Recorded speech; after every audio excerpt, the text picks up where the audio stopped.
ইসোড়ের অনেক রকম রেসিপি হয়তো আপনারা খেয়েছেন, তবে এইভাবে একবার বানিয়ে খেয়ে দেখুন। এটা খেতে কিন্তু অপূর্ব হয়।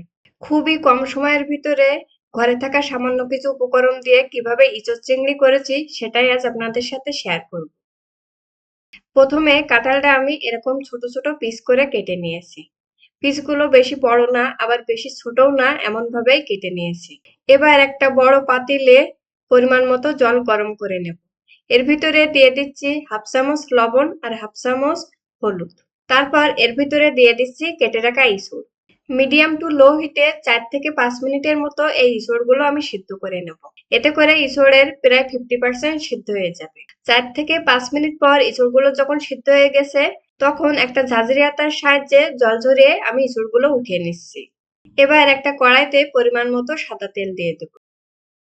তারপর দিয়ে দিচ্ছি একটা মিডিয়াম সাইজের আলু। আলু একটু বড় বড় পিস করে কেটে নিয়েছি। সামান্য লবণ আর হলুদ দিয়ে আলুর পিসগুলো ভালো করে ভেজে নিব।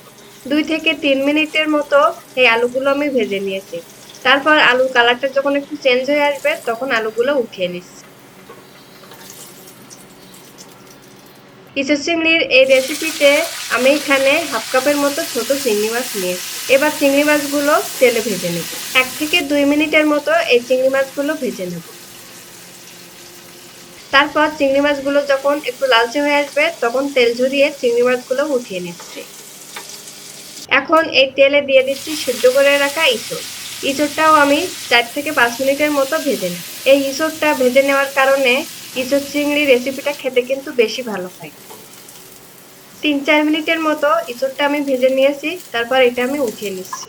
তারপর কড়াইতে দিয়ে দিচ্ছি আরো কিছুটা সাদা তেল, একটা তেজপাতা, একটা শুকনো লঙ্কা আর কিছুটা পরিমাণে আস্ত জিরা দিয়ে ফোড়ন দিয়ে দেব। তারপর এটা তেলের সাথে সামান্য একটু ভেজে নিয়েছি। এখন এর ভিতরে দিয়ে দিচ্ছি পেঁয়াজ কুচি।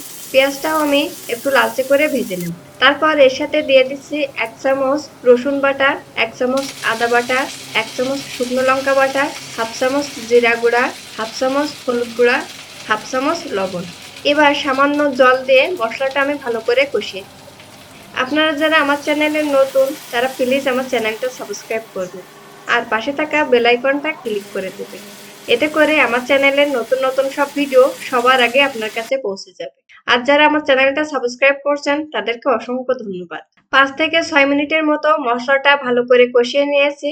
এতে করে মশলার যে কাঁচা গন্ধটা থাকে সেটা কিন্তু আর থাকবে না। তারপর যখন মশলার সাইড থেকে তেলটা ছাড়তে শুরু করবে তখন এর ভিতরে দিয়ে দিচ্ছি ভেজে রাখা ইঁচড়। ইঁচড় মশলার সাথে ভালো করে মিশিয়ে নেব। 4 থেকে 5 মিনিটের মতো ইঁচড়টা কষিয়ে নিয়েছি। তারপর এর ভিতরে দিয়ে দিচ্ছি উষ্ণ গরম জল। এখানে ঠান্ডা জল ব্যবহার করা যাবে না, নইলে কিন্তু ইঁচড়টা আবারও শক্ত হয়ে যেতে পারে। এখন দিয়ে দিচ্ছি ভেজে রাখা আলু। এবার সবকিছু একসাথে মিশিয়ে কিছুক্ষণ রান্না করে নেব। ইঁচড়টা যখন একটু ফুটতে শুরু করবে তখন এর ভিতরে দিয়ে দিচ্ছি ভেজে রাখা চিংড়ি মাছ। চিংড়ি মাছ ইঁচড়ের সাথে ভালো করে মিশিয়ে আরো 2 থেকে 3 মিনিটের মতো জাল করে নেব।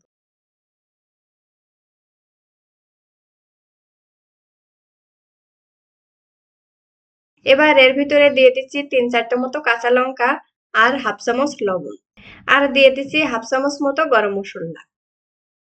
ইঁচড় চিংড়ির এই রেসিপি কিন্তু প্রায় হয়ে গেছে। আপনারা এভাবে খুব সহজেই বাড়িতে বানিয়ে নিতে পারেন ইঁচড় চিংড়ির এই রেসিপি।